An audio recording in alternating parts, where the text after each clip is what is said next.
हरे कृष्णा। ओम नमः शिवाय। प्रिय भक्तों, स्वागत है आपका मेरे यूट्यूब चैनल पूजा पाठ में। आप सभी को आषाढ़ अमावस्या की हार्दिक शुभकामनाएं। तो आइए सुनते हैं अमावस्या व्रत कथा। सभी भक्तजन अपने हाथ में फूल या अक्षत ले लीजिए। तो आइए कथा का शुभारंभ करते हैं। जय श्री गणेश। कांचीपुरम के नगर में देवस्वामी नाम का एक ब्राह्मण रहता था और उसकी पत्नी का नाम धनवती और उसकी पुत्री का नाम गुणवती था। उसके 7 पुत्र थे। देवस्वामी ने अपने 7 पुत्रों का विवाह कर दिया था। इसके बाद अपनी पुत्री के विवाह के लिए वह योग वर की तलाश के लिए अपने बड़े लड़के को बाहर दूसरे देश में भेज देता है। इधर देवस्वामी ने अपनी पुत्री गुणवती की कुंडली एक ज्योतिष को दिखाई। ज्योतिष ने गुणवती की कुंडली देखकर कहा कि हे ब्राह्मण देव, आपकी पुत्री की कुंडली में तो दुर्भाग्य लिखा है। आपकी पुत्री की कुंडली में विवाह का योग है ही नहीं। यदि इसका विवाह हुआ तो सप्तपति होते ही आपकी कन्या विधवा हो जाएगी। हे प्रिय भक्तों, यह बात सुनकर देवस्वामी अत्यंत दुखी हुए और ज्योतिषी से इसके निवारण का उन्होंने उपाय पूछा।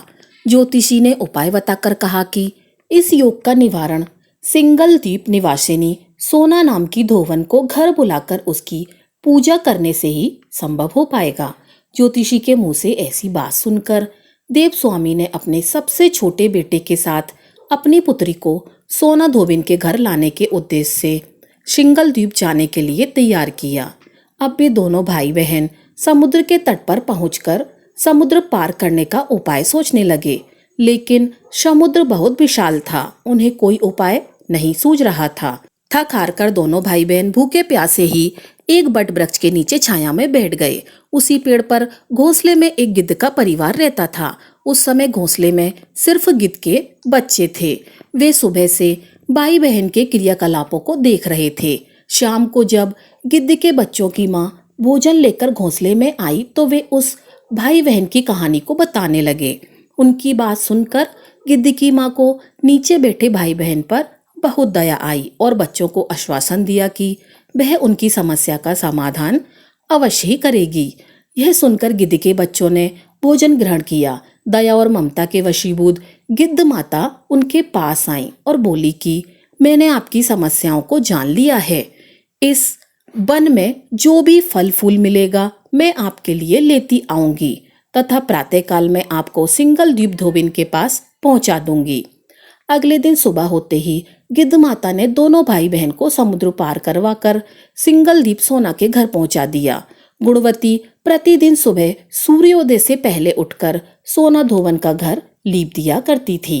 एक दिन सोना धोवन ने अपनी बहुओं से पूछा कि प्रतिदिन सुबह सुबह हमारा घर कौन लीपता है, तो बहुओं ने तारीफ बटोरने के लिए कहा कि हमारे अलावा और कौन करेगा भला।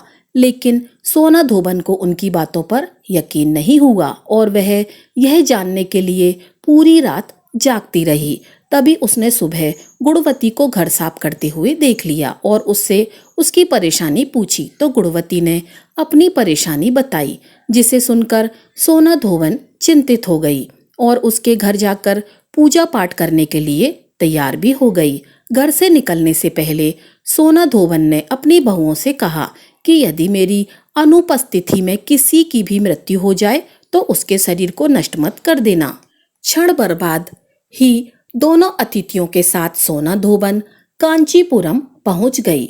दूसरे दिन गुणवती का विवाह संपन्न हुआ और सप्तपति होते उसके पति की मृत्यु हो गई, जैसा कि गुणवती के भाग्य में लिखा था। तब सोना धोवन ने अपने संचित पुण्य का फल गुणवती को दान देकर उसके पति को जीवित कर दिया और उन्हें आशीर्वाद देकर वह स्वयं सिंगल द्वीप के लिए रवाना हो गई।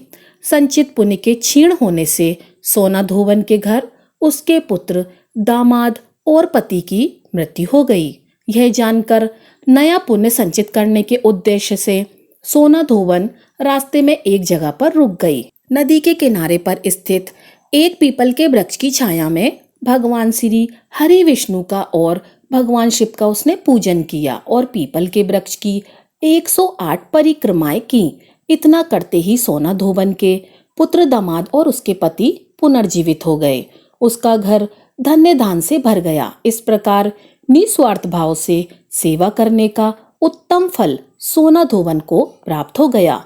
हे प्रिय भक्तों, इस प्रकार किसी भी अमावस्या तिथि पर किसी पवित्र नदी में स्नान करके विधिवत भगवान विष्णु जी की पूजा अर्चना करने और पीपल के पेड़ की परिक्रमा करने से मनोवांछित फल की प्राप्ति होती है तथा परिवार के सदस्यों पर भगवान श्री हरि विष्णु का आशीर्वाद सदैव बना रहता है। तो सभी भक्तजन एक बार प्रेम से बोलिए भगवान श्री हरि विष्णु और माता लक्ष्मी की जय। बोलिए भगवान शिव और माता पार्वती की जय। हे प्रिय भक्तों, आइए अब श्रवण करते हैं श्रीमद् भागवत गीता के 7वें अध्याय के पाठ का। इस पाठ को हम अपने समस्त पितरों को अर्पण करेंगे, क्योंकि आज के दिन भगवत गीता का श्रवण और दान पितरों को अक्षय पुण्य प्रदान करता है। तो आइए पूरे भक्ति भाव से श्रवण करते हैं इस अध्याय का। भगवान शिव कहते हैं, हे पार्वती, अब मैं 7वें अध्याय का महत्तम बतलाता हूँ, जिसे सुनकर कानों में अमृत राशि भर जाती है। पाटलिपुत्र नामक एक दुर्गम नगर है, जिसका द्वार बहुत ऊंचा है। उस नगर में शंकुकर्ण नामक एक ब्राह्मण रहता था।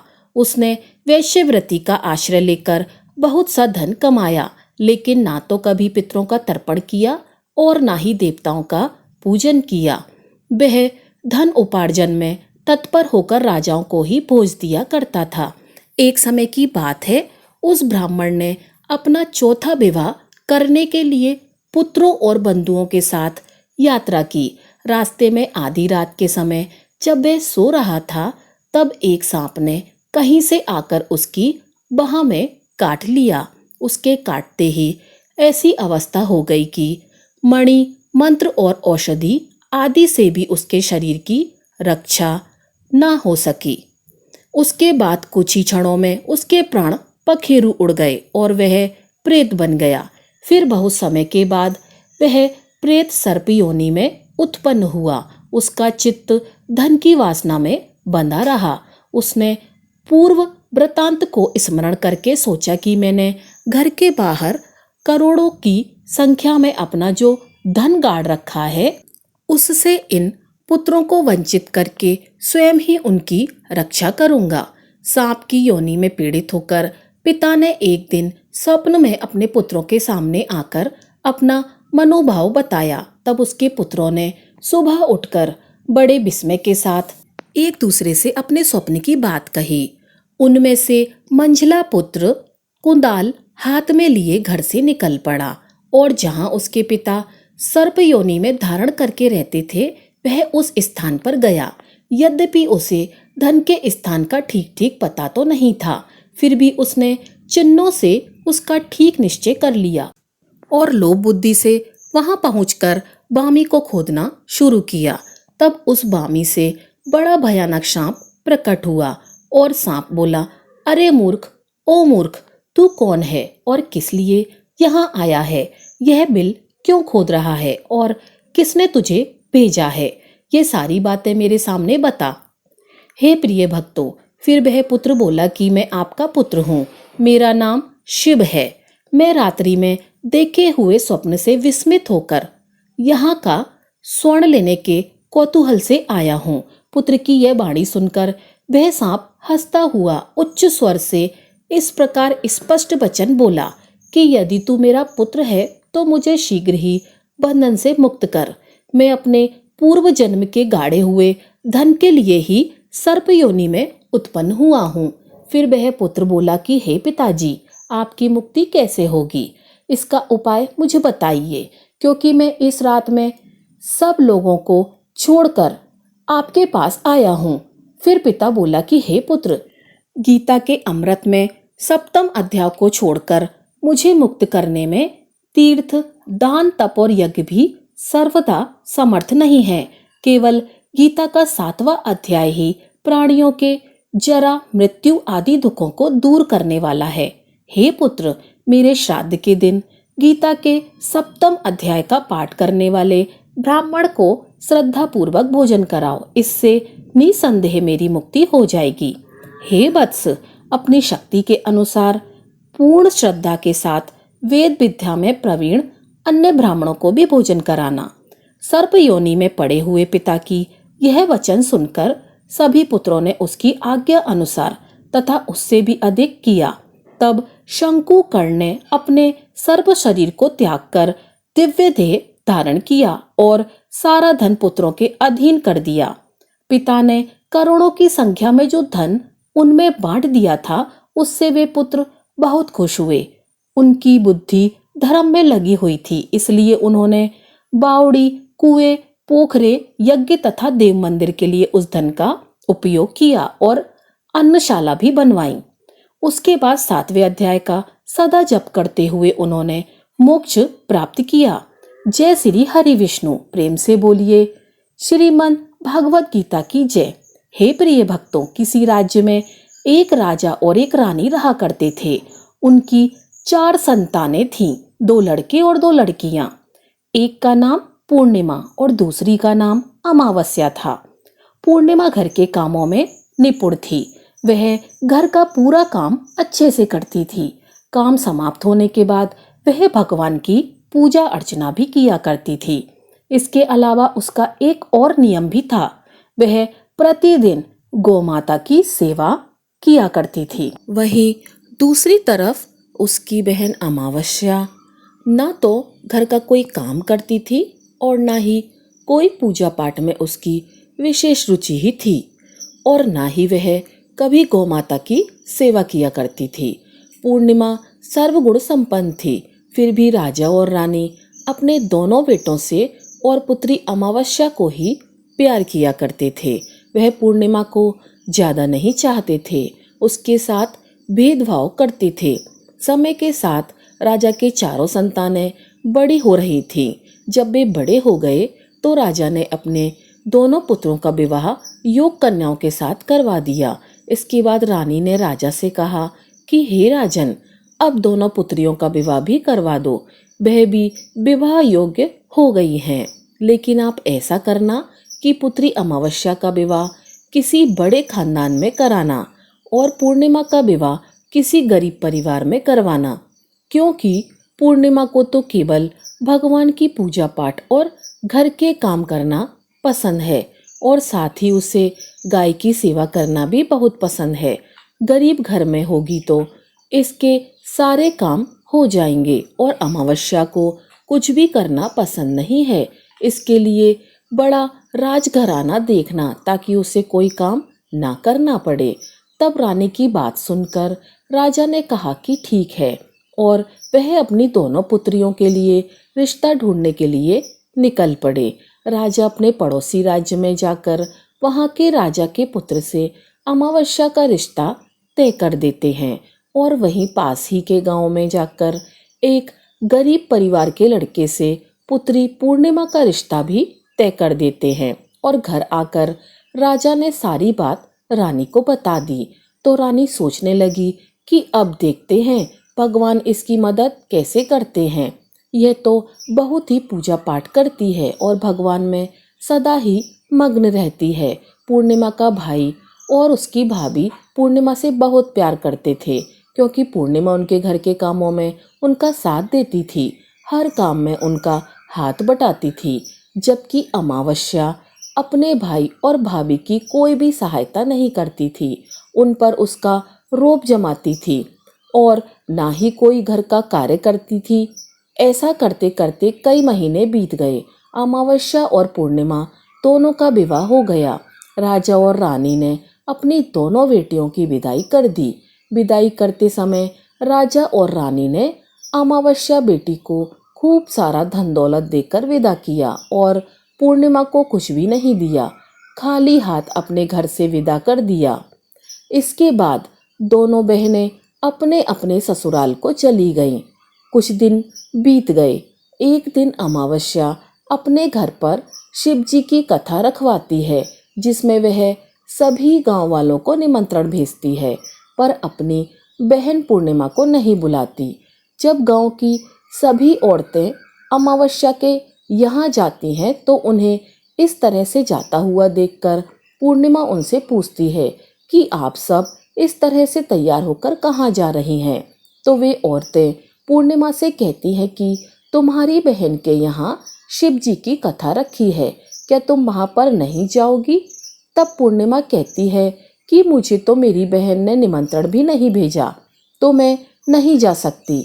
तभी गांव की औरतें पूर्णिमा से कहती हैं कि बुलावा नहीं आया तो क्या हुआ, तुम्हारी बहन है, भूल गई होगी। यह तो भगवान शिव की कथा है, सुनने जाने से क्या हर्ज है। हम तो कहती हैं कि तुम भी हमारे साथ चलो। तब पूर्णिमा गांव की औरतों की बात सुनकर उनके साथ भगवान शिव की कथा सुनने के लिए अमावस्या के घर चली जाती है। हे प्रिय भक्तों, जब अमावस्या की नज़र पूर्णिमा पर पड़ती है तो वह उससे कहती है कि पूर्णिमा, तुम यहाँ कैसे चली आई? मैंने तो तुम्हें बुलाया ही नहीं। खैर कोई बात नहीं, तुम आ ही गई हो तो चुपचाप बैठी रहना और मेरे यहाँ रिश्तेदारों को यह भूलकर भी मत बताना कि तुम मेरी बहन हो। यह कहते हुए अमावस्या ने अपनी बहन पूर्णिमा की गरीबी का मजाक उड़ाया। यह सब सुनकर पूर्णिमा की आंखों से आंसू निकलने लगे और उसने रोते रोते मन ही मन भगवान शिव से विनती करते हुए कहा कि हे भगवान, क्या पूजा पाठ करना गलत है? गौ माता की सेवा करना गलत है? आखिर मेरी क्या गलती थी जो इस तरह मेरी गरीबी को मेरा बार बार मजाक बनाया जा रहा है? आप अपनी कृपा दृष्टि मुझ पर कब बनाएंगे? तब पूर्णिमा वहाँ पर बैठी बैठी यही बार बार कहती रहती है। इतने में ही शिव कथा पूरी हो जाती है और अमावस्या भगवान का प्रसाद बांटने लगती है। वह सभी लोगों को प्रसाद दे देती है, लेकिन अपनी बहन पूर्णिमा को प्रसाद नहीं देती। पूर्णिमा बड़े ही दुखी मन से बिना प्रसाद लिए अपने घर लौट जाती है। पूरे रास्ते वह यही सोच रही थी कि घर पर उसके बच्चे उससे कथा का प्रसाद मांगेंगे तो वह उनसे क्या कहेगी। तो वह भी सोच रही थी, मैं अपनी माँ के यहाँ अपने भाई और भौजाई के यहाँ जाऊंगी तो वहाँ जाते हुए वहाँ के बच्चों के लिए भी कुछ लेकर जाना था। तो ऐसा सोचते हुए वह अपने घर लौट आई। घर वापस लौटकर आने के बाद उसने अपने पति और बच्चों से कहा कि मैं कुछ समय के लिए अपने मायके जा रही हूँ। तब उसके पति ने कहा कि ठीक है, चली जाओ। तो थोड़ी देर बाद पूर्णिमा अपने मायके के लिए रवाना हो गई। चलते चलते रास्ते में एक चबूतरा आया जिस पर तुलसी का पौधा लगा हुआ था। उस चबूतरे पर एक बूढ़ी अम्मा बैठी हुई थी। वह कोई और नहीं, साक्षात तुलसी मैया थी। उस बूढ़ी माता ने पूर्णिमा से कहा कि हे पुत्री, तुम कौन हो और कहाँ जा रही हो? तब पूर्णिमा अपना परिचय देते हुए कहती है कि माँ, मैं अपने मायके जा रही हूँ। तब बूढ़ी औरत ने पूर्णिमा से कहा कि हे पुत्री, यहाँ तुलसी का पौधा सूख रहा है, इसमें थोड़ा सा पानी डाल दो और इस चबूतरे को साफ कर दो, जिससे मुझे थोड़ी ठंडक मिलेगी। तब पूर्णिमा ने कहा कि ठीक है माँ जी, मैं तुलसी के पौधे में पानी डाल देती हूँ और यहाँ की साफ सफाई भी कर देती हूँ। तो पूर्णिमा ने साफ सफाई करने के बाद बूढ़ी अम्मा को भी नहला दिया। बूढ़ी अम्मा की भी सेवा की, उनके पैर दबाए, हाथ पैरों में तेल की मालिश की, कंघी की और फिर पूछा कि माँ जी, मैं आपकी और क्या सेवा करूँ? कोई और काम हो तो बता दीजिए, मैं कर दूंगी। तब बूढ़ी अम्मा कहती है कि हे बेटा, अब कोई काम नहीं है, तुम अपने मायके जाओ और वापस आते समय मुझसे मिलकर जाना। तब पूर्णिमा ने बूढ़ी अम्मा से कहा कि ठीक है माँ जी, अब मैं जाती हूँ, लौट के आऊँगी तो आपसे मिलकर जरूर जाऊँगी। ऐसा कहकर पूर्णिमा वहाँ से चल पड़ी। कुछ समय आगे चलने के बाद में एक शिव मंदिर आया। वहाँ पर उसे एक बूढ़े बाबा मिले जो मंदिर के बाहर बैठे हुए थे। वह भी कोई और नहीं बल्कि स्वयं भगवान भोलेनाथ थे। बूढ़े बाबा ने पूर्णिमा से कहा कि हे बिटिया, तुम कौन हो और कहाँ जा रही हो? तब पूर्णिमा ने अपना सारा परिचय देते हुए कहा कि हे बूढ़े बाबा, आज मैं अपने मायके जा रही हूँ। तब बूढ़े बाबा ने कहा कि ठीक है बेटा, मैं तो बहुत बूढ़ा हो गया हूँ और मेरी आंखों की रोशनी भी ढंग से काम नहीं करती।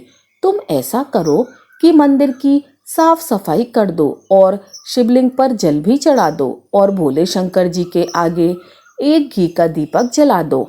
तब पूर्णिमा ने कहा कि ठीक है बाबा। यह कहकर पूर्णिमा ने शिव मंदिर की पूरी साफ सफाई कर दी और भोले शंकर जी की विधिवत पूजा करते हुए बूढ़े बाबा से कहा कि बाबा, कोई और काम हो तो बताइए। तब बूढ़े बाबा ने कहा कि नहीं बेटा, अब तुम जाओ और वापस आते समय मुझसे मिलते हुए जाना। तब पूर्णिमा ने कहा कि ठीक है बाबा, अब मैं जाती हूँ, आते हुए आपसे जरूर मिलकर जाऊंगी। तो ऐसा कहकर वह वहां से आगे चल पड़ी। आगे चलते चलते पूर्णिमा को एक काली माता का मंदिर दिखाई दिया। वहां पर एक बूढ़ी अम्मा चबूतरे पर बैठी हुई थी। तो उस बूढ़ी औरत ने पूर्णिमा से कहा कि हे बेटी, तुम कौन हो और कहाँ जा रही हो? तो पूर्णिमा ने उस बूढ़ी औरत को भी अपना सारा परिचय दिया और बताया कि मैं अपने मायके जा रही हूँ। तो वह बूढ़ी औरत यह सुनकर कहती है कि बेटा, अच्छी बात है, लेकिन तुम ऐसा करो, यहाँ पर पूजा पाठ करने के लिए तो सभी आते हैं, लेकिन मंदिर की साफ सफाई कोई नहीं करता। इसीलिए तुम इस मंदिर की साफ सफाई कर दो और चबूतरे की भी साफ सफाई कर दो। तो पूर्णिमा ने कहा कि ठीक है माँ जी।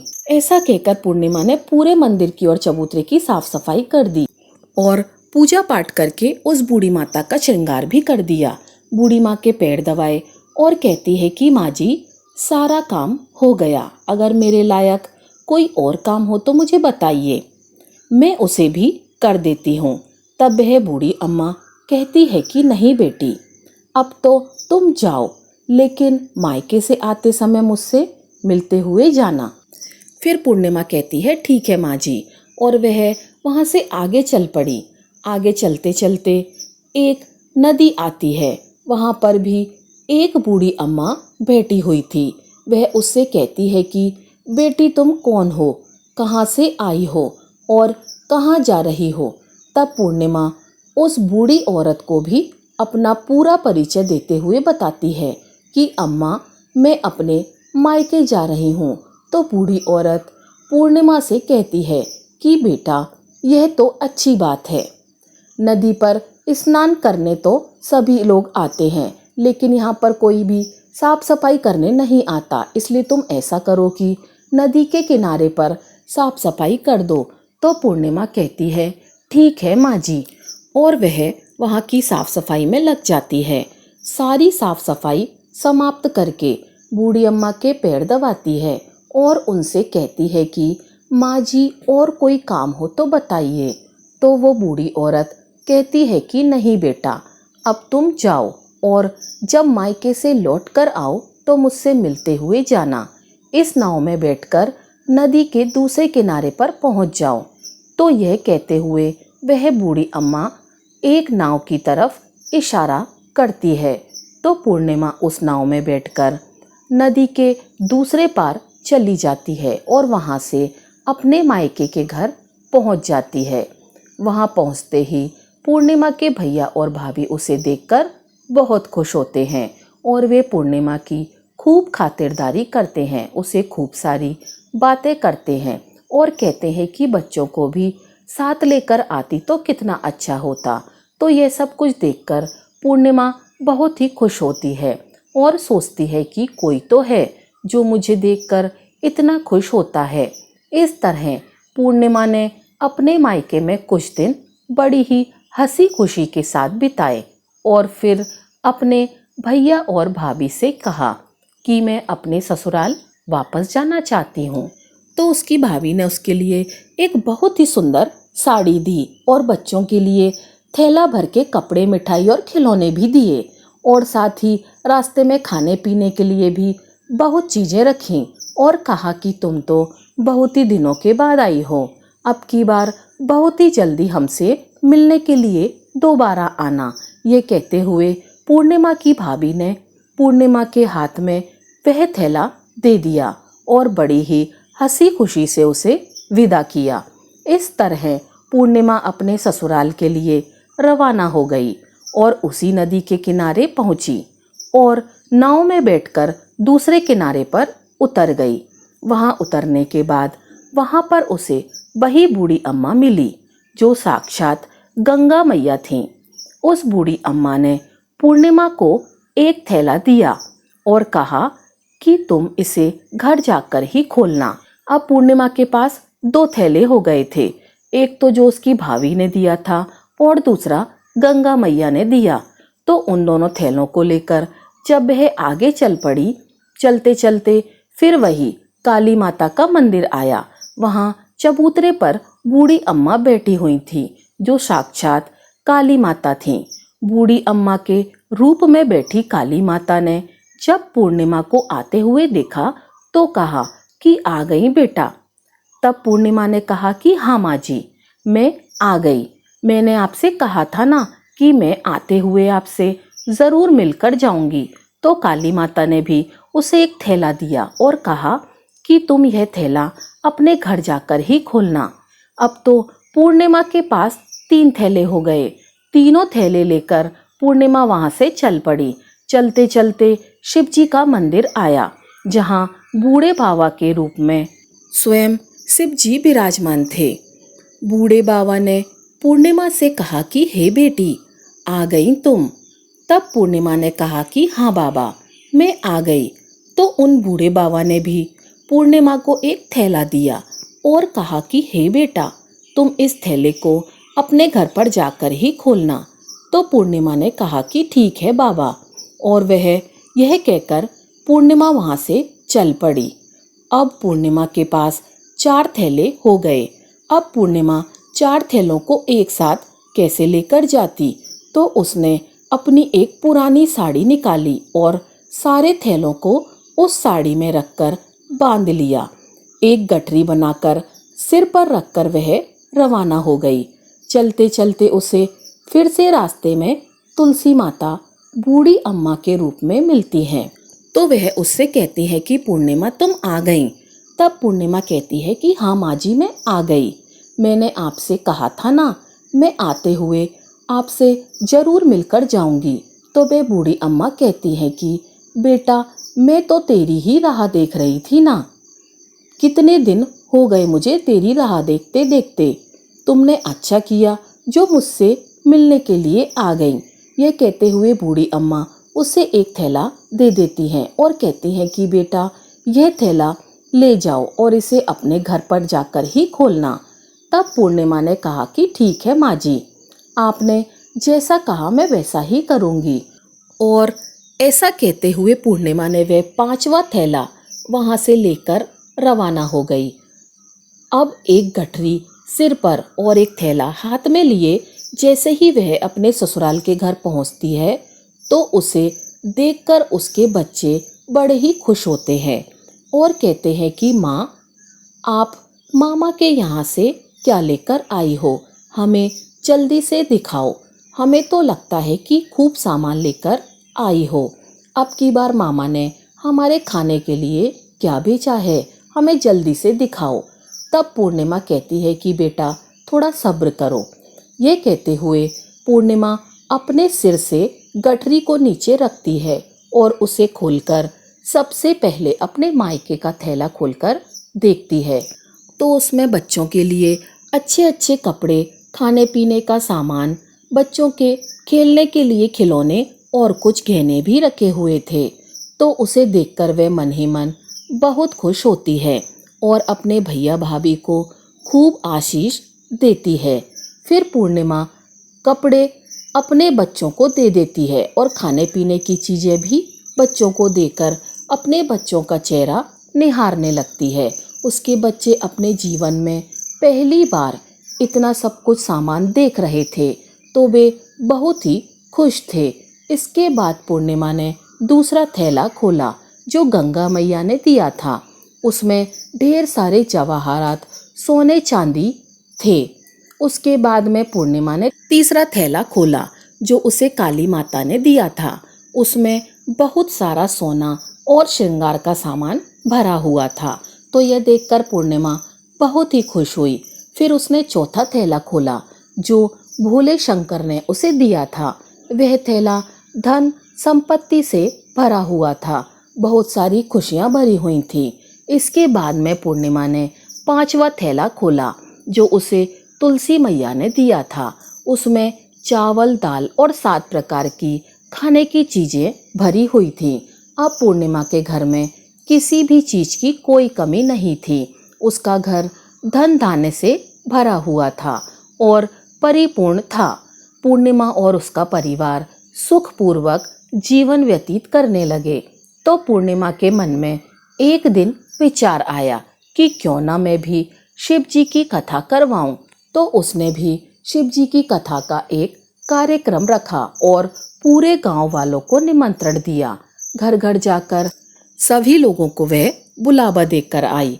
पूर्णिमा अपनी बहन अमावस्या के घर भी गई और शिव जी की कथा सुनने के लिए उसे न्योता दिया। तो अमावस्या ने जब पूर्णिमा को देखा तो वह सोचने लगी कि इतने गहने पहने हुए, इतने सुंदर वस्त्र इसने कैसे पहन रखे हैं। इसका घर तो बहुत गरीब है, फिर इतना सब कुछ इसके पास कैसे आया। यह जानने के लिए तो मुझे इसके घर ही जाना पड़ेगा। बस ये सोचकर अमावस्या पूर्णिमा के घर शिव कथा सुनने के लिए आ गई। तो उसने देखा कि पूर्णिमा के घर में कोई भी चीज की कोई कमी नहीं थी। तो इतनी सारी धन दौलत देखकर अमावस्या आश्चर्यचकित हो गई और पूर्णिमा से पूछने लगी कि तुम्हारे घर में इतनी धन दौलत कहाँ से आई। तब पूर्णिमा ने कहा कि देखो बहन, तुमने शिव जी की कथा में मुझे नहीं बुलवाया था, फिर भी मैं चली आई। तुमने मुझे प्रसाद तक नहीं दिया और मेरी गरीबी का मजाक भी उड़ाया था। उसके बाद मैं अपने घर आ गई और अपने घर आते हुए मन में यही सोच रही थी कि अपने मायके जाऊंगी और बच्चों के लिए कुछ लेकर आऊंगी। तुमने तो मेरे बच्चों के लिए प्रसाद तक नहीं दिया, इसीलिए मैं तुम्हारे यहाँ से जाते ही मायके चली गई। यह कहते हुए पूर्णिमा ने उसके बाद जो भी घटना घटी वह सारी की सारी अमावस्या को सुना दी। तो ये सारी बातें सुनने के बाद अमावस्या कहती है कि बहन, तुम मुझे प्रसाद मत देना और मुझे खूब डांट लगाना। तो पूर्णिमा कहने लगी कि यह तो भगवान का प्रसाद है, मैं तो सबको दूंगी और तुम्हें भी दूंगी। इतना कहने पर भी अमावस्या ने प्रसाद नहीं लिया। वह बिना प्रसाद के ही सीधे अपने घर चली गई। घर जाकर वह अपने पति और बच्चों से कहने लगी कि मैं मायके जा रही हूँ। तो उसके पति ने कहा कि कोई बात नहीं, कुछ दिन रुककर चली जाना, अभी मुझे कोई काम है। तब अमावस्या ने अपने पति की एक भी बात नहीं सुनी और अपने मायके जाने के लिए तैयार हो गई। जैसे ही वह मायके जा रही थी तो रास्ते में तुलसी माता चबूतरे पर बैठी हुई बूढ़ी माता के रूप में मिली। तो बूढ़ी माता ने अमावस्या से कहा कि बेटी, तुम कौन हो, कहाँ जा रही हो। तब अमावस्या ने अपना परिचय देते हुए कहा कि मैं अपने मायके जा रही हूँ। तब बूढ़ी अम्मा बोली कि बेटा, यह तो बहुत अच्छी बात है, पर तुम ऐसा करो कि यह तुलसी का पौधा सूख रहा है, इसमें थोड़ा सा पानी डाल दो और इस चबूतरे की साफ सफाई भी कर दो। तब बूढ़ी अम्मा के इतना कहते ही अमावस्या ने गुस्से में आकर कहा कि बुढ़िया, तुम्हें दिखाई नहीं देता, मैंने इतनी महंगी साड़ी पहन रखी है, साफ सफाई करूंगी तो ये गंदी हो जाएगी और यहाँ आसपास पानी भी नहीं है, मैं कहाँ से पानी लाकर तुलसी के पौधे में डाल दूं। वैसे भी तुम्हें तो कोई काम नहीं है, तुम ही ऐसा करो कि आसपास कहीं पर पानी होगा, लाकर इस पौधे में डाल देना। ऐसा कहकर अमावस्या वहां से चल पड़ी। चलते चलते शिव मंदिर आया। वहां पर शिव जी बूढ़े बाबा का रूप धारण किए हुए बैठे थे। उसे देखते ही पूछा कि बेटा तुम कहाँ जा रही हो। तो अमावस्या ने कहा मैं अपने मायके जा रही हूँ। तो बूढ़े बाबा ने कहा कि बेटा मंदिर की साफ सफाई कर दो और भोले शंकर की पूजा भी कर दो, आजकल मुझे थोड़ा कम ही दिखाई देता है। तो बूढ़े बाबा के साफ सफाई वाली बात सुनकर अमावस्या को गुस्सा आ गया और वह गुस्से में मना करते हुए वहाँ से आगे चल पड़ी। आगे चलते चलते काली माता का मंदिर दिखाई दिया।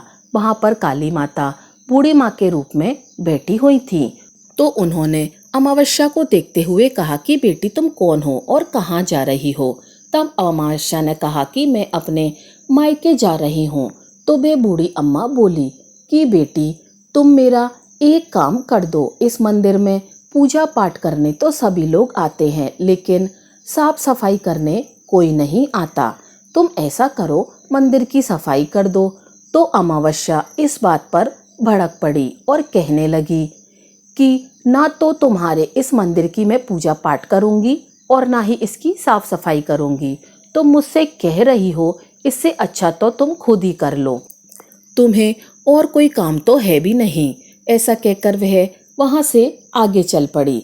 आगे चलते चलते फिर वह उसी नदी पर आई। उसके किनारे पर भी एक बूढ़ी अम्मा बैठी हुई थी। उसे देखकर बोली कि बेटा तुम कहाँ जा रही हो। तो उनसे अमावस्या ने कहा कि माँ जी मैं अपने मायके जा रही हूँ।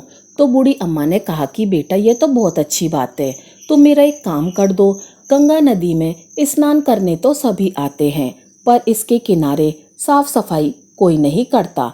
तुम ऐसा करो कि यहाँ की साफ सफाई अच्छे से कर दो। तब बूढ़ी माई के इतना कहते ही अमावस्या को गुस्सा आ गया। उसने कहा कि तुम्हें दिखाई नहीं देता मैंने कितनी महंगी साड़ी पहन रखी है। मैं यहाँ के राजा की बेटी हूँ, मैं कोई नौकरानी नहीं हूँ जो तुमने कह दिया और मैं यहाँ पर सफाई करने में लग जाऊं।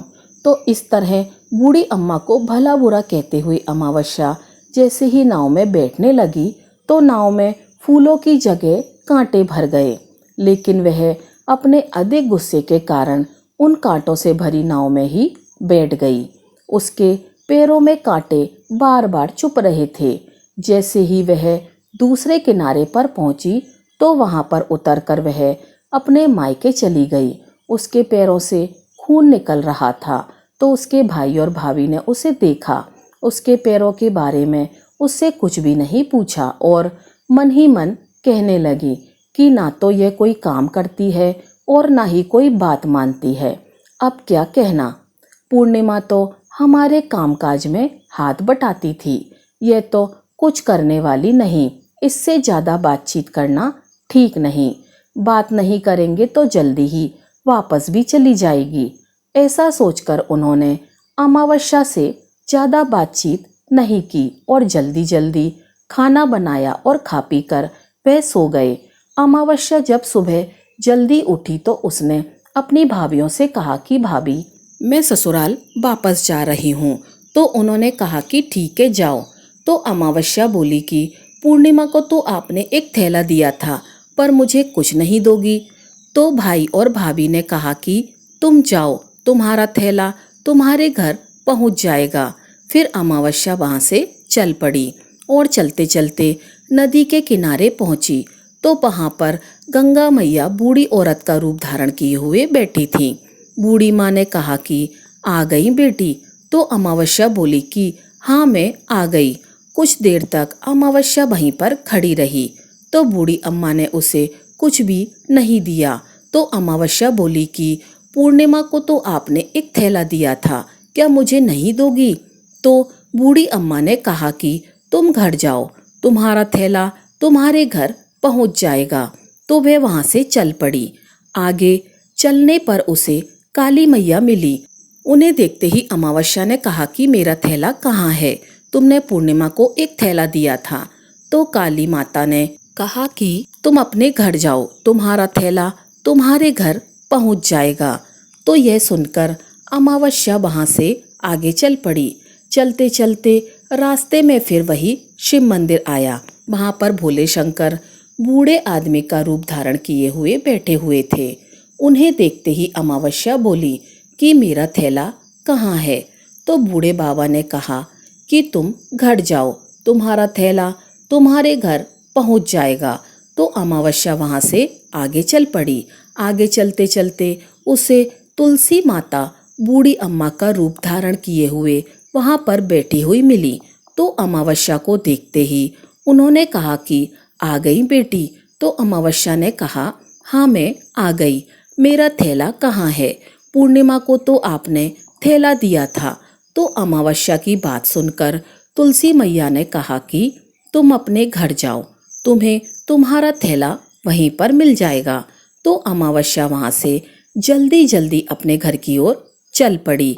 जैसे ही वह अपने घर पहुंची तो उसने आंगन में देखा कि वहां पर 5 थैले पड़े हुए हैं। अमावस्या ने मन में सोचा कि अब तो मेरे पास भी खूब सारी धन दौलत हो जाएगी। तो उसने जल्दी जल्दी सारे थैलों को खोलकर देखा। किसी में मिट्टी भरी हुई थी, तो किसी में पत्थर रखे हुए थे, किसी में कोयला था और मायके वाले थैले में कुछ भी नहीं था, वह थैला बिल्कुल खाली था।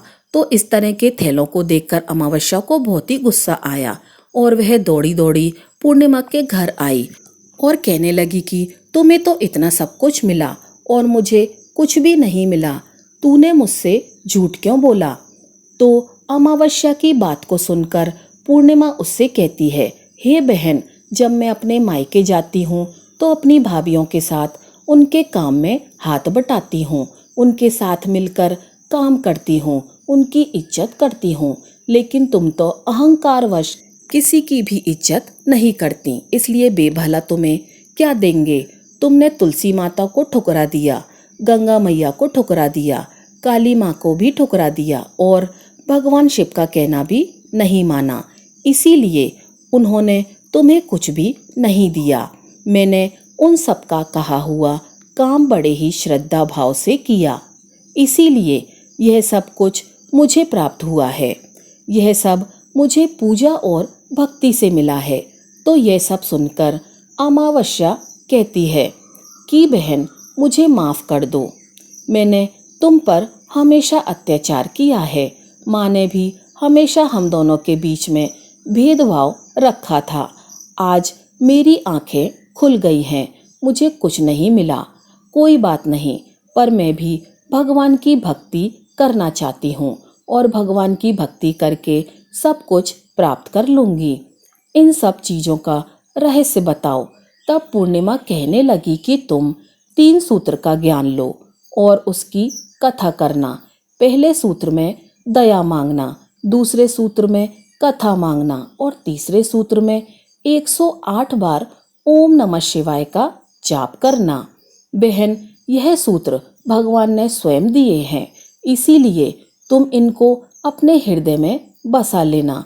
मैंने भी इन तीनों सूत्रों को अपने जीवन में अपनाया है और सच्चे मन से भगवान की भक्ति और पूजा पाठ की थी, तभी तो मुझे इतने गरीब घर में ब्याने के बाद भी आज मेरे पास सब कुछ है और तुम्हारा एक अमीर घराने में विवाह होने के बाद भी आज सब कुछ नष्ट हो गया है। यह 3 सूत्र अपने मन में रखकर अमावस्या अपने घर चली गई और भगवान की पूजा पाठ करने लगी और भगवान शिव से माफ़ी मांगते हुए उसने कहा, हे भोलेनाथ, हे भोले शंकर, मुझे माफ़ कर दो जो मैंने अपनी बहन पूर्णिमा पर इतने अत्याचार किए। शिव कथा में वह बिना बुलाए आई, फिर भी मैंने उसका अपमान किया, मुझे माफ़ कर दो। अब मैं पूरे विधि विधान से पूजा अर्चना किया करूँगी। और फिर वह गौ माता की सेवा भी करने लगी और दूसरों की मदद भी करने लगी, जिसकी वजह से उसका घर धन्य धान से परिपूर्ण हो गया। तो प्रेम से बोलिए ओम नमः शिवाय। लक्ष्मी नारायण भगवान की जय।